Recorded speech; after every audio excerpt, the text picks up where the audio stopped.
அனைவருக்கும் வணக்கம். தமிழ்நாடு மாநிலம் விழுப்புரம் மாவட்டம் செஞ்சியை அடுத்த பனமலை என்ற கிராமத்தில் இந்த காட்சி நான் நேரடியாக பார்த்ததுங்க. இது சமூக வலைத்தளத்திலேயோ இல்லை ஏஐயால் உருவாக்கப்பட்டது கிடையாது. இங்கே பார்த்தீங்கன்னா ஒரு வயசான அம்மா வந்து நடந்து போயிட்டுருக்காங்க. அவங்களுக்கு பாதுகாப்பாக ஒரு நாய் பின்தொடர்ந்து போயிட்டுருக்கு.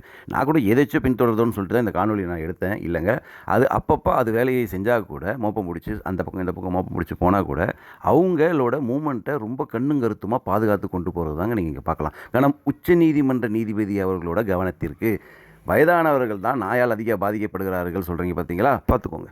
பல மேலை நாடுகளில் ஓய்வு பெறும் மூத்த குடிமக்கள் ஒரு நாயை தத்தெடுப்பாங்களாம். ஏன்னா அந்த நாய் அவர்களுக்கு பாதுகாப்பு மட்டும் இல்லை, அவர்களோட எஞ்சி இருக்கிற வாழ்க்கையை நிம்மதியாக கழிக்கிறதுக்கு அந்த நாய்கள் தான் உதவியாக இருக்குமாங்க. நம்ம நாட்டு நாய்கள் நமக்கு பாதுகாப்பு கொடுக்க தாங்க இருக்குது. அதை நம்ம தவறாக புரிஞ்சுக்கிறது நாயோட தவறு எப்படி ஆகும்? உதாரணத்துக்கு இந்த மூதாட்டியே பாருங்களேன். இவங்களோட பாதுகாப்புக்கு இவங்க பிள்ளைகளோ இல்லை உறவினர்களோ இல்லை நண்பர்களோ வரலங்க, இந்த நாய் தாங்க. பல சித்தர்கள் கூட அவங்களோட கடைசி காலத்தை நாய்களோட தாங்க கழிச்சிருக்காங்க. இப்போது இந்த மூதாட்டி மேலே போய் கை வச்சு பாருங்களேன்.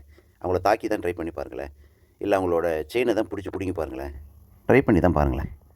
நீங்கள் தான் தைரியமான ஆளாச்சே, கொஞ்சம் ட்ரை பண்ணி தான் பாருங்களேன்.